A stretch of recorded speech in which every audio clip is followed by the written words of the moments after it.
bola taka, big motor symbol on a high, where enemies are praying, look at you, J, bad boy, I'm moving aside, let's, hey yo, you're watching Africans Media TV, go follow on YouTube, Facebook, Instagram, stay locked in, bad boy that are represented. Assalamualaikum Gambia, Assalamualaikum Africans Media. Comme dal daga ka nyamin drum bal kontona once again comme ka kol ka nyamin drum ni wati bodala ka dum bango kan jang ka mol jibe mi nan ka welo kol ke gane be kubal ke gam banko kan jando ni ka kaja la kol be ta kan nyami an des moment project kol men landi bi ni membe jan drum comme ala face man ko Gambia kono be ara nyami bad boy dada bin ni wal be jan so wakamare bi paramu bad president dalde so ko bi la ga mo be ko bad president because ni bad boy dada la siri me ngara big man ndi so mbi kaya ku jama la dal way jande mbi dan sama ko dia fan sol konton because mo la me ala ga man ko yo what up everybody, remember mo jibe kan sainting alla bolo Husain that you know we locked in right now, it's about to go down, yo stay tuned. Yeah, comme albe amoy nyamen drum lan bad boy dada di drum akere mo me ala ga bala ko ke kan music ko no ni na Gambia jambu ku bal ke kan man dan Gambia dama ku bal ke kan dunia kono so dada amba being at the visitor said so I got a friend me along really appreciated especially Africans Media TV comments on here ni fon ni ka follow van follow jamal la kelo ko fo ko dara nyanda ka sura la ka nyanya dara sura wala sabu nga ko beke pour que dara sura no la ni platform ta jandro before going further although mo learn who is dara stuff was about fans of dual will want to know who is dara. Husain Dada is a Gambian rapper, you know, from Sokoto, you know, born in Banjo, you know, raised in Sokoto, you know, my background originally from Basse Damfakunda, you know, and then I've been in the music, you know, music going on for quite a while, you know, but the cool, so it's nothing new anymore, you know, back on the same for like, you know, a couple of years, you know, and then we've been grinding, you know, seeing ways, you know, kajibe the music going in, you know, basambala no nyamen, you know, kabondi from one level to another, you know, so Husain Dada, you know, he's just a Gambian rapper, you know, who's the one is dal, you know, put the amoni city and dal. Yeah, kada fandi mi ala kuma da bakale kuma mbiya mo ya fo da nyame ko senda dam Gambian wolti awuluta janne an fana parentol fana mbota janne me ngara basiti biya ne basi fana be Gambia so senda dam Gambian wolti anu Gambian fana bibe pro kala ko la fandi fa ko me ke music ko no wosenda da ngajele amba last year wala this year album on drop QCD la ko ke jelan ni manke the first time de baki kan QCD ya kele ya kidi kotenke usendera mune hamodu la fo ya target kata QCD. Well actually namira kake every Gambian artist like dream leti, you know, put a show, you know, in big venues, you know, thousands of people will come and then, you know, cheer your name, you know, and then, you know, celebrate your greatness or celebrate your achievement, you know, so like QCD you know, over the years, you know, so many cases I can remember back in 2019, you know, Molka Fonele, you know, Nyantatala Kimshitile, you know, it appears old, you know, the people you are in the same level with, that can Kimshitile, you know, but that time, I believe, like, you know, I didn't have what it take, you know, to hold the show in QCT because as a human being, Nyantaka truthfully for you know, Sembo Meno, yo, Tai Sembo Mameno, you know, yo, Bulai Jala, you know, so by the 2020 long Laftaka Muruje, because my project job coming 2020. But due to Corona, you know, so Corona, the pandemic, you know, came in, you know, but then pandemic, you know, it wasn't a bad thing. They come like Mangshoke or because Ibadela come like phone gonna prepare, you know, work on more songs, you know, and know how to come. So Ibadela 2021 I'm getting more from come like what is supposed to be your next move because two things now it was either QCT or the stadium. But we wanted to go to we wanted to visit King City first, and then then the following year, you know, to go to the stadium. So we wanted to because of Doko and Doko for the development, we more dal so college in La Pulka, you know, we are fed enough to do a show in King City, and then we believe in the show in Fanang, you know, we ended up doing something, you know, very successful, you know. Yeah, come here for dada. Ila force here at QCD more funded with their large numbers fans will not support to the expect to Romeo Longo. It for my aspect no because Beta Rajila Ngajila, how people come out, turn out rocket and yadile. It was fantastic. As an artist, being on stage, you are come Molnara supported that maximum. How do you feel? Well, as every artist or every show, man, even though like with Q City is different because like it was a bigger venue, with bigger audience, bigger spectators, But imagine like every artist, like dream akakementi, near show organized anywhere, even your show organized like you always want people to be there, because no more man na then show me na fatala at the end of the day, or cool little after nyama mantawo nyama, but then coming there because even the number sell stage kan then in building on Santole because you are hotel over girl bully jail, so so I was seeing everything even before coming on stage, so it was just a wonderful moment for me, knowing that okay, like the work we did in 2021 because until be on the doko 2021, so seeing the crowd coming out, to show them we appreciate it, because from the album, Kabin album will drop that the love, Kabin will time all that, from the moment the album dropped, people were showing love, and the album will drop that like 2 months before the show. So, it was a surprise, but it wasn't a bigger surprise because until already from way before feedback all na mensoto, Kafoko like, okay, we're gonna have a great show at the end of the day, Yeah, Mole already learning from afar. Yeah, so I come to go when you grab a phone, hope so they found a coming and make it. Yeah, definitely. It's a good move and it's a good move for now. Yes, still like 2021 one another this year, 2023, although 2022 skip but this 2020 and in a GB for a year album or drop at Q. That was 2022, December. Yeah, 2022, yeah, December. And year album or drop at Q City and Vanangajala collaboration with big artists on Melango. Gamera finance artist they are the #1 artist in Gambia. Kera fenti me alon ko ay album ni boss la no fana man album mo damara ni mo motaro so ni fana we all know that Zelda studio can with hope and fana Zelda studio can come like see he is free to be on that stage. At that moment they will feel to come here ST Future on that album.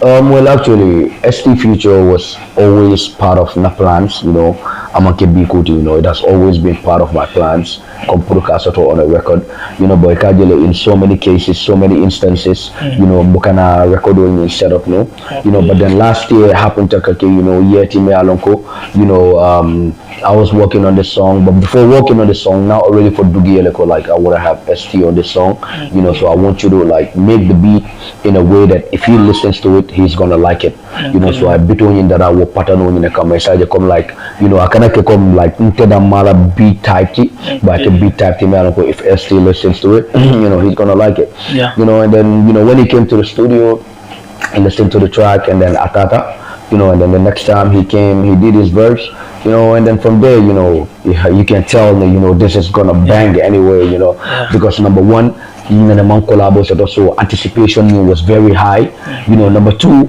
and I take a solid song to, even if it wasn't a solid song, I still got attention because we never had a collabo before, and people were highly expecting it, but then at the end of the day, if it's not the biggest record made by me, is one of the 2-3 records that I've made that really penetrated, like everywhere around the country and outside, so that was a wonderful step, in my musical career. Yeah, because I'm so many media kono, social media kono, any platform to it, because so much people more follow like shit, bring Husain dada and ST make Gambian Dream Dio song bonere. This year you are planning to drop an album or this year we're working on international local right now. That's the name of the album. Almost Danakadal album of Paritale. It's gonna be consist of 12 songs. Because the last album consists of 8 songs. So this time around, we try to add 4 more songs. I get 12, and then I believe like this album gonna come out more correct than the last album. Sound quality wise, lyrics wise, emotionally wise, every aspect of music wise, I believe, this album, the people will relate to it more than the previous album. Inshallah, that's what I'm hoping for as well. Okay, then mina album wala set ke ni ga mala future. Let's go back. Well, actually, among future listening most set up because the album on our job now. Right now, the only future someone confirm wala Ucheti. I already have Uche on a record, and then we'll be dropping the song on July 21st, inshallah. Because already song in Paritale, video in Paritale, So, but then now. Release date set for 21st of this month. Audio will drop with the video teaser. Then on the 22nd we drop the video. So that's the only collab on confirmed for now. All the others because songs only need be recorded. Then left like a collab can na space will today. So then if the right time comes, I just send it to the individual. I'll have verse will add it. Then we just mix it and master. But right now Uche is the only confirmed collaboration on the album so far. Yeah, kada fendi me is very important and kumara pakala kum fansol fana ya ngamur ko mo domane de ngajele taranu European tola denne am mi bake amba Husain da bring out cool fendi da ko Husain da bida European tola. How do you at least how do you have that information? How do you well information on like masino la because now remember that interview la sunkaro kono both ning STV German embassy in Dakar so tata wala so then couple of weeks 3-4 weeks or 5 weeks or so masino la then DJ Patton called me and then he was like Allah visa al botale and then this specific date but I'm formally come like how long did the Allah stay, but then they were like, your visas have been approved. I was like, it's a great feeling, I've never been to Europe before, for any musical concert or anything that's music related or anything else, but then now that music has been the reason why, I have to be on that stepping stone. So it was a great feeling, I was happy, I was excited, because Jay Munibije, what kind of people am I gonna meet, so it was I was excited, 100%, I was really excited about the whole show. So Bidira out there Europe Jay, Ngalone fans will welcome them nicely and stuff like was a brief ready the way they welcome you, how do you feel it? It was great. It was a very so it means great do go menke still because your love mentally you need to put in more work because if you want people to keep showing you that kind of love then obviously game on you up because more that they will always be themselves it doesn't matter what but kabrin tata je na family kutole meet people nana mamelong but sign nail on it we talk on the phone regularly we talk often on tata pana na momel meet melalon ko nail on in the past it's just all love it was like superb it was a great experience for real. Yeah, it's very important because as an artist, internationally. Yeah, that's right. Because Gambia artists, most of them Gambia put a international difficult. Yeah.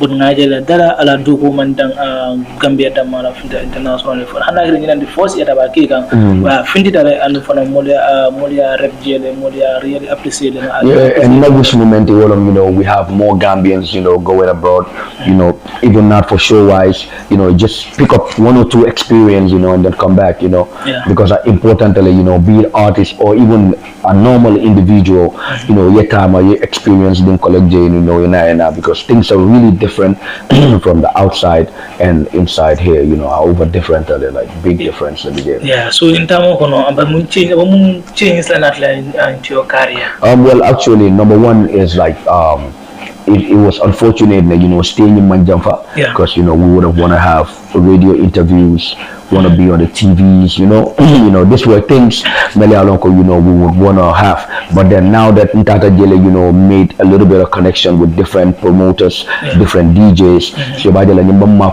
saying the music sort of was coming out, they can play it in the clubs, they can play it in festivals and stuff like that, and you never know who's listening out there, so that's gonna be very helpful for my career too as well.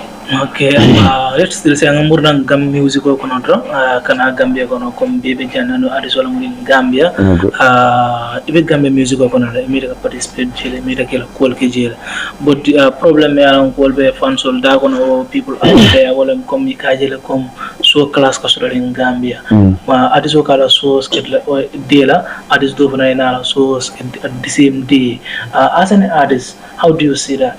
Well, actually, the thing is, we only more problem with the Gambia than Mali.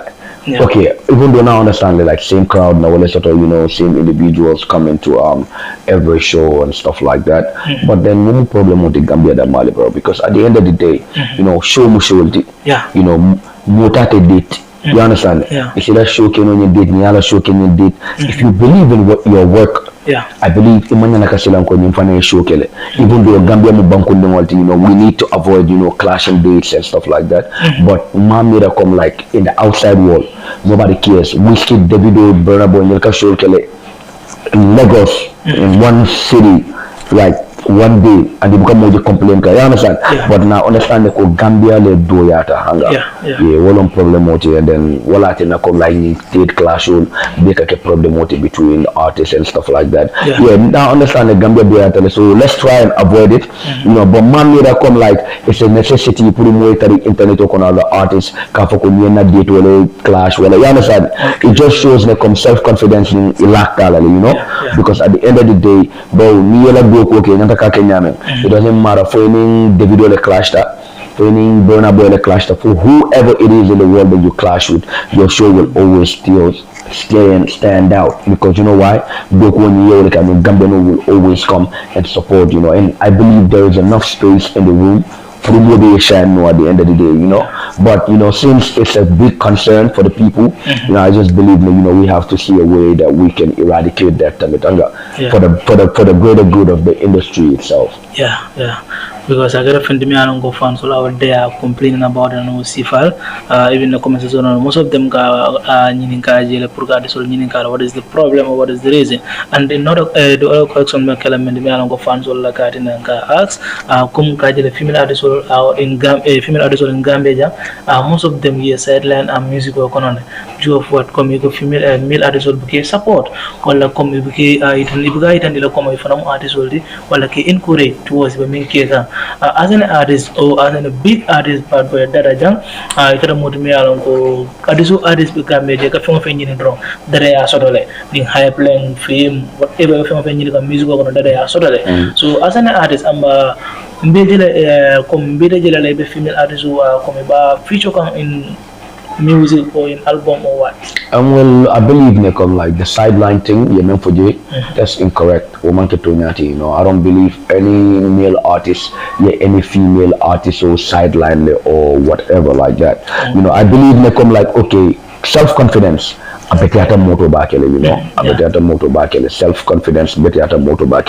So, the self-confidence, when can you touch soul be not come like hang a more left hand sideline, what a more ketaten. I just believe female artists, they have to believe in themselves, and start working, on their craft more. Because if you work on your craft more, it will need la puruka foko come. Naka they come like female artists are sidelined. Then until male artists will we are being sidelined by our other male artists. Yeah. Because Gambian mold like artists are mostly self-centered.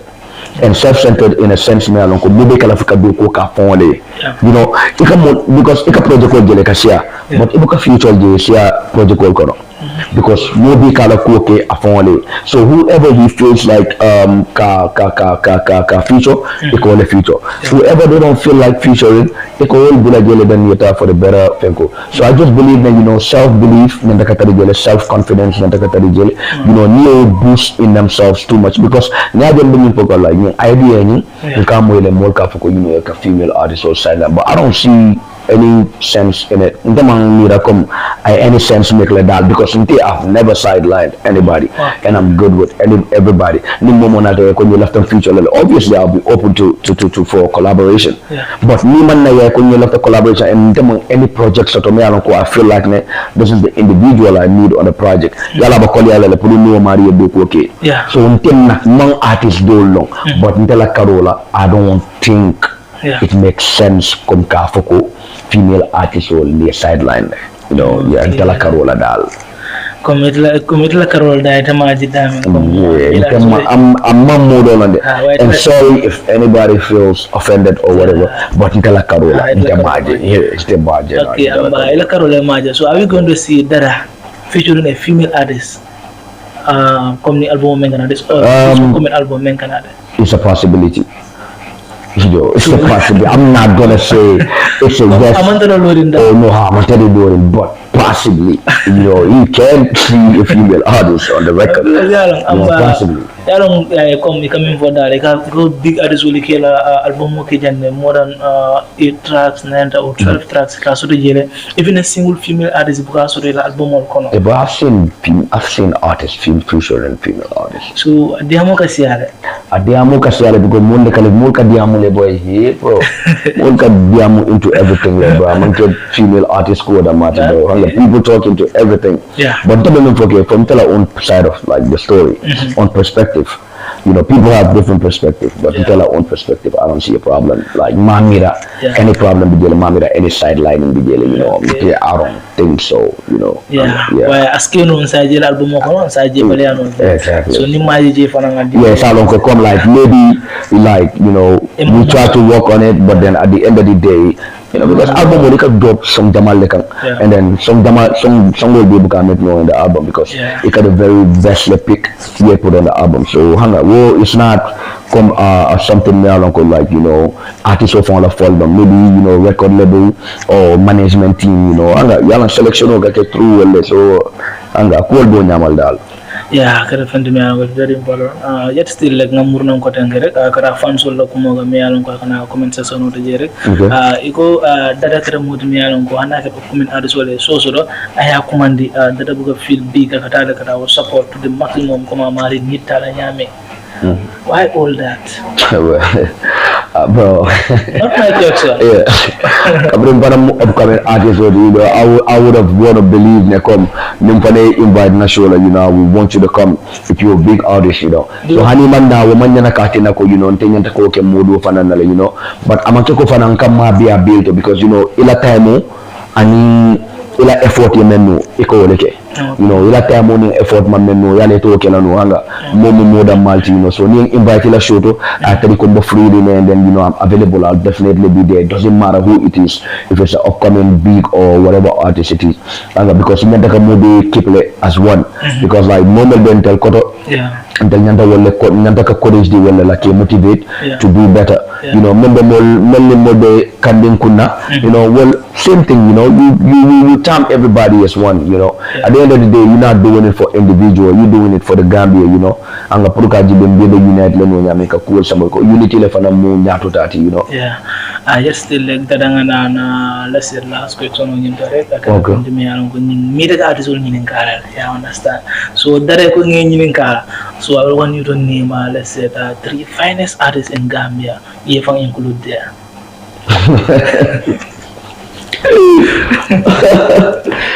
Yeah, 3 finest artists. I think no skip for that because like no. No problem with that. Because artist Jamal ko la nyinen kala. Dol ka borala like dol it's just like a sensitive question because if we're not coming from our own perspective people just don't understand the main concept of like the music and stuff like that so sometimes I need to come from nyal mena I'm Yeah. So yeah, will it be good out? So well, I know come questions like this, not just come last year, it had a big impact on the game. More ka segregation on that in question on the ka separation on that artist or team and stuff like that. I understand because not from the media but from the fan perspective. Yeah. Near municipal for fans or look at us, yeah, like I telling you for it. I understand so like municipal, malafico make multimiano instead of uniting the people, I will separate them, So while I'm in question municipal sentence, take a because one thing is for certain. If I say this, I still stand on it. Yeah. Because fool, I don't change that for nothing. Okay. Last year, okay, like I would say definitely this is what I said and still not point of view man change about like that's exactly where I stand on. But like okay, name 3 artists, when I start artists name, okay, fancy I like with separation only, like right now, I don't think game on you will need game on you need, how we gonna push the music and then unite everybody, so I think music going in I will need then, like separation on that because Gambia come with if I take for artists do come for I don't know, bro, it's crazy, yeah. So yeah, we just let that slide. Like, yeah. Huh? Yeah. So let's go for the 001 and 3 and yeah. Well, actually, so like that I meant for that I will for that I will wallet or like because any individual me alone like I that a point to in why the man hara for come like to whatever like in whatever it is right now, I feel like I am top 2 in Gambia. Yeah. And then facts, neither them can back in the facts there. Yeah. And from a point of view, me I don't calculate. Anybody with a state of mind, me I don't come up work and they come cook it about that I mean for false TJ, and then they ask me about who do you think is the GOAT of Gambian music. If you feel like who is the greatest of all time, and then greatest of all time, near become I'm a sort of generation. Yeah. I'm a sort of like generation or a GOAT generation. Greatest of all time only means one, like that's the greatest of all time. If I feel like me come Jumali Genai effort in the music work Jumali Genai achievements or Jumali Genai records break, and then you look at it from a point of view, me I look at Clear. It was only one person, and then I name him as ST. You understand? I'm coming for it. It's not like come not from a different perspective or like I just said it from a perspective clear but then no more of Katara it's good no more of that point of view that the man na point of view ka attach mo kan I said it as it is plain and ni gala sentence come na for nyame last year na for nyame earlier this year ba for nyame this year until a word book falling until lot of like and then not that it come changes not in the future I seen anybody else me alone I for the will level to it, and he did more. Yeah. I would definitely give like that. Not that tell him, not that model, not it could be anybody. You understand? Yeah. So music but then let's just let facts be facts, and then can I deceive, but. Yeah, come along with that and wrong. I hope good or the greatest of all time, no doubt of that. So I'm the maid do go more bit me along go amange recently or me along go. Yeah, it's not about even the kind of this year, last year, year before. We were talking about generally overall, like So I hope ST that was the greatest of all time. So after ST doing the kind of sort of the bad boy. No, I'm not good debate can good debate right now because I just been in the game for like couple of years and stuff like just that. But currently, right now, like in Tabelori, so Mambo, Dolong, or anything, but then Tabelori, so okay, no problem. Bad presenter because being in bad weather, I'll be done. The one bad presenter, your plus one can all the time next year. Definitely. Yeah, come the water, I'm see a corona signal come. Never get a last word put fans. Well, actually, my fans will content, maybe Jibeka right now, Buffalo, keep supporting the music. We have new songs coming, and then December 9th, we have another fest for you guys in Q City, inshallah. So, y'all just stay tuned, July 21st, we have a song coming out for you guys, so every day, and then y'all just stay positive, stay cool, support Gambian music. That's all I have to say to my fans out there. Yeah, la baraka bake mala no magawala Africans Media TV tidrong ambijang pour ko kol bondale milalon ka nyanda ko la long ka bla adisol no ma ila kol anin kol milalon ko nyanda kana wala ka drong ka sada mo de drong am bola jandro la baraka bake parce que ko thanks a lot cameraman baraka